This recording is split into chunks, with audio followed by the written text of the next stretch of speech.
शिवाय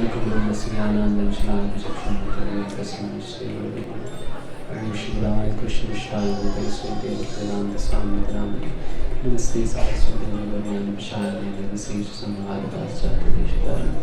जय श्री कृष्ण चैतन्य प्रभु नित्यानंद श्री श्रीवास हरे कृष्ण कृष्ण कृष्ण हरे हरे राम राम राम राम हरे।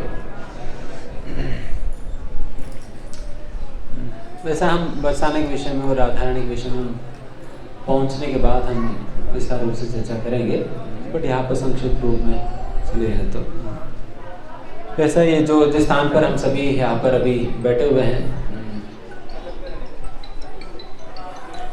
ये मोर कुटीर है।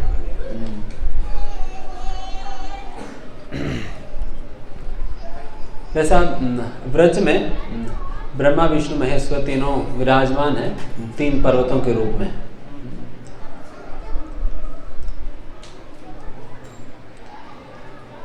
नंदगांव के मंदिर जिस पर्वत के ऊपर है वह नंदीश्वर पर्वत, वो शिव जी का प्रतीक है, या शिव जी ही है। एंड जिस स्थान पर जिस पर्वत पे श्रीमती राधा रानी विराजमान है, ये जो पर्वत है ये ब्रह्मा जी का प्रतीक है। एंड विष्णु जी कौन है? गिरिराज महाराज, गोवर्धन पर्वत स्वयं विष्णु ही है।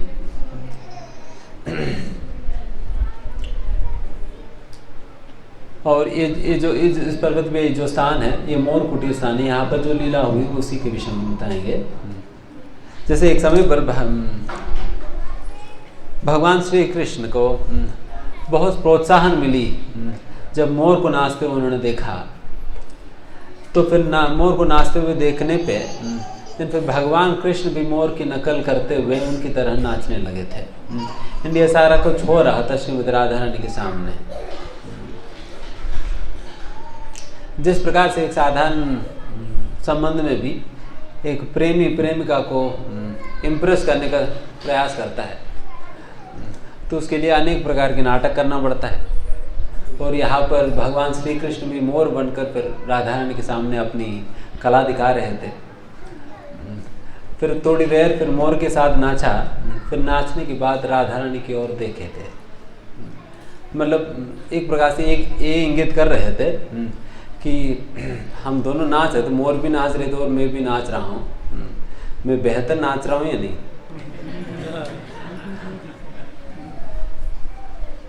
तो वो सुनना चाह रहे थे भगवान, बट राधा ने तो समझ गई।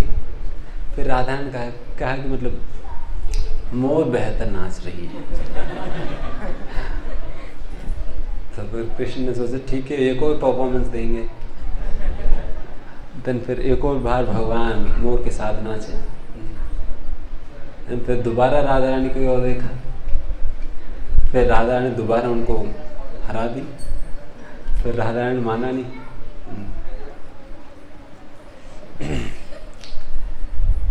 जिस प्रकार से कई बार भगवान कृष्ण राधा रानी को इम्प्रेस करने का प्रयास कर रहे थे, फिर राधा रानी जानबूझकर कृष्ण को, हालांकि कृष्ण तो नटवर है, भगवान कृष्ण का ही नाम है नटवर, कृष्ण कहते हैं ना, बिकॉज नृत्य करने वालों में सर्वश्रेष्ठ है। क्योंकि भगवान की चलना भी एक ऐसा चलना होता है कि बिल्कुल नृत्य की तरह ही प्रतीत होता है। भगवान जब सिंपली चलते भी है वो नृत्य की तरह ही प्रतीत होता है। और वैसा भगवान जिनकी चलना भी नृत्य की तरह प्रतीत होता है, अगर वही खुद जानबूझकर नाचने का प्रयास करे तो उनको नाचने में कौन हरा सकता है। वैसा मोर तो क्या ही सामने आएगी। तो वैसा मोर तो कोई तुलना तो है ही नहीं भगवान कृष्ण की नाच नृत्य के सामने। बट फिर भी यहाँ पर राधा रानी तो समझ गई कृष्ण की क्या भावना है, तो इसलिए पूरा हवा निकालने में लगी, तो पूरा निकाल दिया। तो आप देखिए कि भगवान को भी अपने भक्तों को प्रसन्न करने के लिए क्या क्या करना पड़ रहे हैं। भगवान भी अपने भक्तों को प्रसन्न करने के लिए क्या क्या करना पड़ रहा है, यहाँ पर नाच रहे हैं मोर की तरह। एंड आप देख सकते हैं कितने अनेक संदर्भ है जिस संदर्भों में भगवान अपने गोपियों को प्रसन्न करने के लिए, ग्वालियों को प्रसन्न करने के लिए कितने बार नाचते थे। केवल एक लड्डू दिखा करना चाहते थे उन लोग। अगर तुम अच्छा से हमारे सामने नाचोगे तो फिर लड्डू मिलेगी, नहीं तो नहीं, बस लड्डू दिखा करना चाहते थे। भगवान लड्डू के चक्कर में नाचते भी थे, बट लड्डू के चक्कर में तो नहीं, बट भक्तों को प्रसन्न करने के चक्कर में भगवान नाचते थे। तो इसलिए केवल ऐसा नहीं कि केवल भक्त ही भगवान को प्रसन्न करने का प्रयास, या भक्त ही भगवान की साधना भक्ति करके भगवान को प्रसन्न करने का प्रयास कर रहे हैं, बल्कि उल्टा भी होता है। भगवान भी भक्तों को प्रसन्न करना चाहते हैं, भगवान भी भक्तों को आनंद देना चाहते हैं, क्योंकि प्रेम दोनों तरफ से है। भगवान भी अपने भक्तों से प्रेम करते हैं और भक्त भी भगवान से प्रेम करते हैं, बट अभी के समय पर केवल हम उस प्रेम के आस्वादन हमें नहीं हो पा रहे हैं, तो इसलिए, या हम उस प्रेम को पहचान नहीं पा रहे हैं, इसलिए हम उसके आस्वादन नहीं हो पाता है, बस इसी बात है। तो इस प्रकार से ये सारा कुछ होने के उपरांत फाइनली श्रीमती राधा रानी भी मैदान में उतर गई। देन फिर राधा और कृष्ण दोनों मोर बनकर फिर आपस में कंपटीशन की तरह फिर यहाँ पर नृत्य करने लगे थे। एंड जब ये राधा कृष्ण दोनों मोर बनकर जब नृत्य करने लगे, सारे के सारे मोर चकित हो गए, कहाँ से मोर आ गई, हमको बिल्कुल बीट आउट कर दिया। देन सारे के सारे मोर चकित हो गए, इन पर सारे देखने लगे और कितना सुंदर नृत्य है करके। उसी राधा कृष्ण की मोर की वेश में जो नृत्य किए थे, उसी का प्रतीक के रूप में यहाँ पर मंदिर बनाए गए हैं, जो कि मोर कुटीर है। यहाँ पर आप लोगों ने जिस मोर कुटीर के अंतर्गत एक बहुत सुंदर तस्वीर आपने देखा होगा, जिस तस्वीर के अंतर्गत भगवान श्री कृष्ण और राधा रानी दोनों मोर की वेश पहनकर फिर दोनों नृत्य करते हुए देखा आप सभी लोगों ने। यहाँ पर इस चित्र का भी एक विशेषता है, इस चित्र का चित्रीकरण करने वाला जो आर्टिस्ट है वो अंधे हैं। एक अंधे व्यक्ति ने इस पिक्चर को चित्रीकरण किया है। तो आप सोच सकते हैं कि उनको किस प्रकार के साक्षात्कार भगवान ने दिया होगा, जिसकी वजह से फिर वो इस प्रकार से चित्रीकरण कर पाए। बिल्कुल एग्जैक्टली वही चीज़ है। तो नहीं तो जिन्होंने कभी कलर ही नहीं देखा वो क्या कलरिंग करेगा। जिन्होंने कभी मोर को देखा ही नहीं, वो मोर को क्या ड्रॉ करेगा ना। जब तक भगवान की कोई विशेष प्रेरणा नहीं होगा तब तक इस प्रकार की विचित्र बात कैसे संभव हो पाती है। तो ये भी एक बहुत बड़ा विशेषता है इंसान की। तो फिर आगे जाकर हम दान विहारी मंदिर पे जाएंगे, फिर वहाँ पर दर्शन करके फिर उसके बाद जयपुर राजा के महल में जो हंस गोपाल जी है तो उनका दर्शन करेंगे। फिर उसके उपरांत हम जो मेन मंदिर है जो कि श्री जी मंदिर है, वहाँ पर लाडली लाल के दर्शन करेंगे। यहाँ पर श्रीमती राधा रानी और कृष्ण को इस श्री जी मंदिर में लाडली लाल कहते हैं। लाडली लाल कहते हैं। लाडली मतलब कौन है? लाल कृष्ण है, राधा कृष्ण का मंदिर है। एंड वैसे जो जयपुर की राजा ने एक बहुत सुंदर महल बनाया था, जिस महल को अभी हम देखेंगे। बहुत ही बढ़िया महल बनाया। तो उनकी यही विचार था कि लाडली लाल को उस मंदिर में शिफ्ट कर देने का। क्योंकि ये जो जिस स्थान पर ये मंदिर बनाई गई है, राजस्थान के राजा जो जयपुर के राजा ने बनाया था, तो ये मंदिर उनका क्षेत्र में आता है, उनकी राज्य के क्षेत्र में आता है। तो उन्होंने सोचा कि फिर लाडली लाल को हम अपने क्षेत्र में अगर लाया जाए देन फिर उनकी सेवा इत्यादि हमारे इसमें आ जाएगी। तो इस प्रकार के विचार के साथ उन्होंने मंदिर बना दिया। और मंदिर बहुत सुंदर, बहुत भव्य मंदिर बनाने के उपरांत जब लाडली लाल को शिफ्ट करना चाह रहे थे, देन सारा इंतजाम हो गया, बस शिफ्ट ही करना था। जो मेन मंदिर से इस मंदिर में शिफ्ट करना था।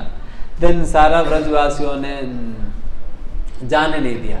अगर आप लाडली लाल को यहाँ से ले जाएंगे तो हमारा सेवा छूट जाएगी, तो हमारा सेवा हम छोड़ना नहीं चाहेंगे करके फिर वो लोग जाने नहीं दिया। देन फिर फाइनली उस जयपुर के राजा को उस मंदिर को खाली ही रखना पड़ा। एंड फिर उनको अलग से श्री विग्रहों को लाकर वहाँ पर स्थापना करना पड़ा। फिर लाडली लाल फिर अपने ही मंदिर में, अपने ही निजी मंदिर में वो लोग रह गए थे। तो इस प्रकार से जिस मंदिर में, जो मेन मंदिर में दर्शन करने जाएंगे, आज भी फिर वही भगवान श्री राधा कृष्ण लाडली लाल जी वहीं पर विराजमान है। और वैसे ही दान बिहारी मंदिर, जिस मंदिर के दर्शन अभी हम करने जाएंगे, उस मंदिर का भी विशेषता इस प्रकार से है कि वैसा वहाँ पर भी एक और कथा भी कहते हैं, बट वहाँ पर अगर कोई वहाँ की महंत है तो उनसे अगर सुनेंगे, और वैसा जो साधारणतः जो परम पूज्य गुरु लोकनाथ स्वामी महाराज अपने ब्रजमंडल दर्शन के अंतर्गत जो कथा बताते हैं उस इस स्थान के संबंध में, तो वो हम बताएंगे।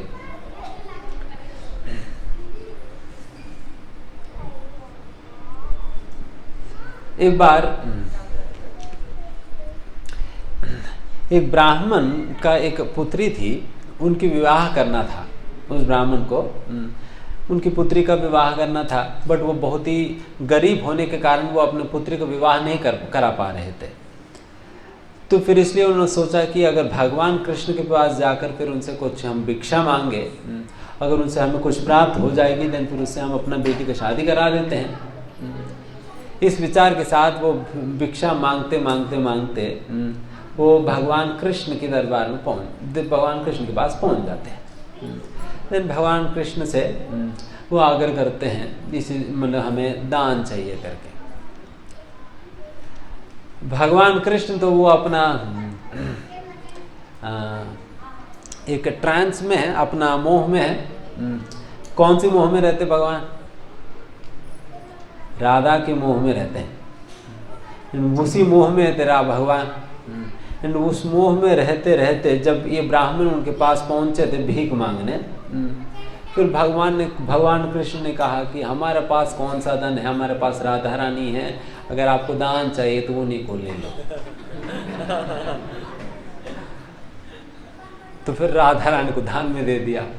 देन ब्राह्मण सिर पकड़े, अरे अभी तक तो मेरे पास एक ही पुत्री थी जिनकी विवाह करना था, अभी दो हो गया, अभी दोनों का विवाह मुझे कराना पड़ेगा, अभी क्या करे? तो ब्राह्मण और चिंतित हो गए, वो रोने लगे बेचारे, अभी दो हो गया, क्या करे क्या करे।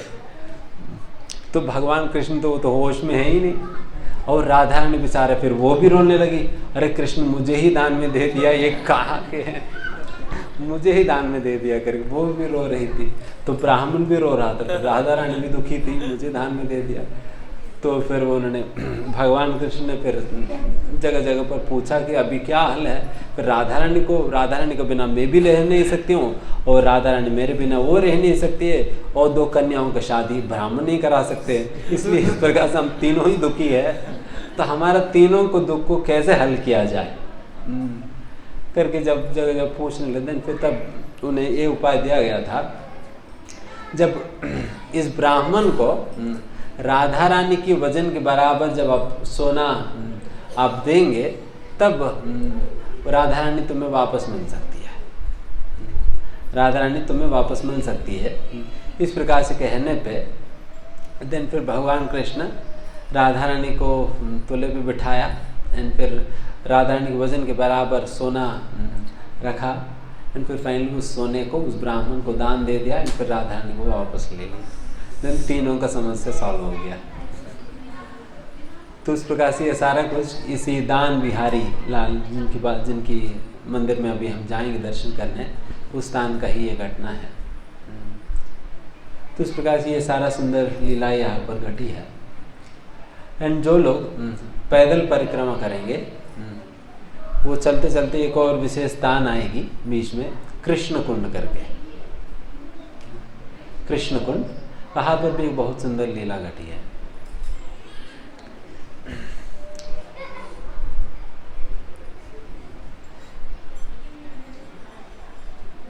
वहाँ पर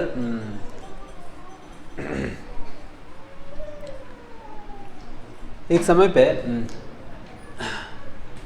राधा रानी की गोपियों के बीच में और कृष्ण की सखाओं के बीच में ये तो चलता ही रहता था, तो रोज का ही कहानी रोज ही चलता रहता था। एक बार ऐसा हुआ कि मधुमंगल पकड़ा गए थे, बाकी सभी भाग गए। बाकी सभी तो भाग गए क्योंकि तो तेजी से भाग गए तो, बट मधुमंगल पकड़ा गया तो क्योंकि मोटा सा है।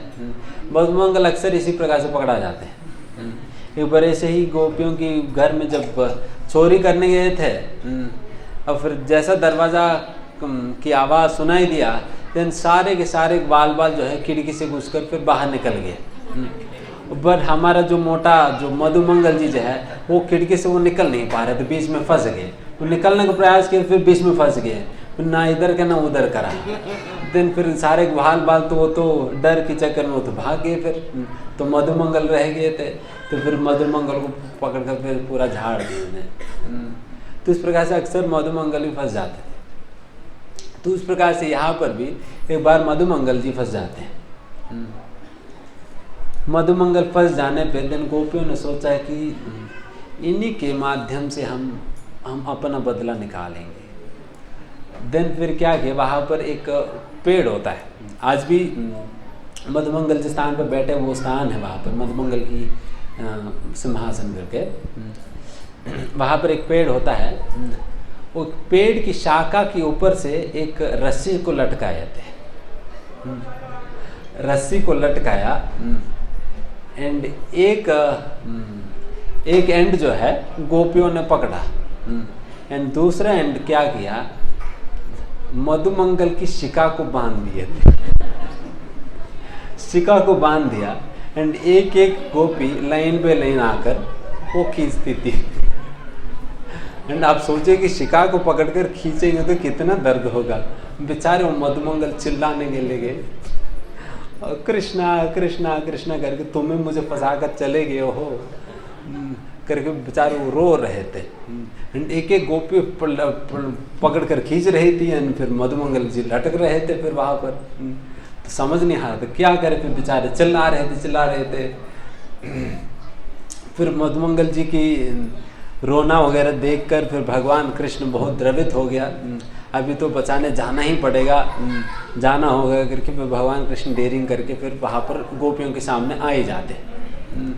आ जाकर फिर भगवान जो है जो से चिल्लाने लगते हैं, अरे तुम गोपिया तुम क्या समझती हो, तुम समझते हो किनको आप इस प्रकार से किनके साथ आप क्या कर रही हो। ये तो ब्राह्मण का पुत्र, मधुमंगल ब्राह्मण का पुत्र था, ये तो ब्राह्मण का पुत्र है, इनके साथ तुम लोग ऐसा ऐसा कैसे कर सकती हो, तुम्हें क्या मिलेगा, क्या दंड होगा, इत्यादि इत्यादि। उसको बहुत कुछ सुनाते हैं। इस प्रकार से करने की वजह से तुम्हें क्या करना होगा, देखो बहुत पाप लग गए, इस प्रकार से पूरा डरा देते उन्हें। तन गोपी बहुत डर जाती है, अरे तो ब्राह्मण के प्रति हमें अपराध कर दिया, पता नहीं क्या हो जाएगी। तभी भगवान कृष्ण कहते हैं कि ये जो अपराध जो आप लोगों ने किया है, उस अपराध की उपशमन तभी होगा जब मधुमंगल को आप लोग संतुष्ट करेंगे। मधुमंगल को संतुष्ट करेंगे तो तब जाकर तुम्हें अपने अपराध से माफ़ी क्षमा प्राप्त होगी। इस प्रकार से कहने पे सारा गोपी मधुमंगल के पास गई, फिर मधुमंगल से ही पूछने लगी, बताइए कि आपको संतुष्ट करने की क्या उपाय है। तो मधुमंगल जी ने कहा कि आप लोगों को पता ही है मुझे क्या संतुष्ट कर सकती है, तो लाओ लड्डू। देन फिर मधुमंगल जी को जो मैंने कहा ना सिंहासन, उस सिंहासन में बिठाते हैं एंड सारा गोपी अपने अपने घरों से लड्डू लेकर आती है एंड फिर लड्डू का भोग मधुमंगल जी को लगता है एंड मधुमंगल खूब लड्डू खाते हैं उस दिन। तो इस प्रकार से मधुमंगल जी बहुत संतुष्ट होकर उन्हें क्षमा कर देते हैं अपने अपराध से। एंड ये जो कृष्ण कुंड है उसी स्थान पर ये सारा लीला घटी है। उस प्रकार से अनेक अनेक लीलाओं की खान है ये पूरा बरसाना धाम। स्वयं श्रीमती राधा रानी का क्षेत्र है ये बरसाना। एंड जब श्रीमती राधा रानी बरसाने में रहा करती थी, या मतलब रहती भी अभी भी, मतलब जो हम उस समय की लीला के विषय में बता रहे थे, जो 5000 साल पहले जो लीला जब प्रकट रूप से जब भगवान की लीलाएं घट रही थी, उस समय जब श्रीमती राधा रानी यहाँ पर बरसाने में थी, उस समय भगवान कृष्ण नंदगांव में रहा करते थे। एंड कृष्ण और बलराम, कृष्ण और राधा रानी दोनों जिस स्थान पर हम आज शाम को जाएंगे टेर कदम, उसी स्थान की ओर से संकेत करके एक स्थान भी है जहाँ पर राधा और कृष्ण दोनों आमने सामने आया करते थे। देन उसी स्थान के पास में संकेत मतलब सिग्नलिंग, फिर दोनों ही दूसरे को सिग्नल दिया करते थे कि हम आज कौन से स्थान पर मिलेंगे, क्योंकि आप मतलब मिलकर मीटिंग नहीं कर सकते हैं, क्योंकि ऑलरेडी जटला कुटला जो है वो तैयार बैठी है, तो वो तो मिलने नहीं देंगे। तो इसलिए फिर वो लोग अपना केवल सिग्नलिंग के द्वारा समझ लेते थे कि आज यहाँ पर मिलना है, कहाँ पर मिलना है, किस समय मिलना है इत्यादि। वहाँ पर सारा सेटिंग हो जाता था। देन फिर उसके बाद राधा कृष्ण जिस स्थान पर निश्चित हो गया उस स्थान पर उस समय पर मिलने जाया करते थे। तो इस प्रकार के स्थान हम आज शाम को जाएंगे टेर कदम पर। एंड वहाँ पर भी और भी अनेक लीलाएँ हैं। वहाँ पर जाने के बाद वहाँ के स्थान के विषय में हम चर्चा करेंगे। एंड अभी हम अपना राधा रानी का दर्शन करेंगे। दर्शन करने के उपरांत हम लगभग 2-2:30 बजे को जब हम पहुँचेंगे, प्रसाद लेने के उपरांत बरसाना धाम के विषय में, श्रीमती राधा रानी के महत्व के विषय में, राधा रानी कौन है इत्यादि, तो वो सारा कुछ हम उस सेशन में हम चर्चा करेंगे। ठीक है, अभी हम अपना परिक्रमा पूरा करेंगे। ठीक है, धन्यवाद। श्रीमती राधा रानी की, श्री बरसाने धाम की, श्री रघुपाद की, गौर प्रेमानंदी। सभी लोग साथ साथ रहेंगे तो कीर्तन करते करते चल सकते हैं, नहीं तो कीर्तन आगे रहेगी, आप पीछे रहेंगे।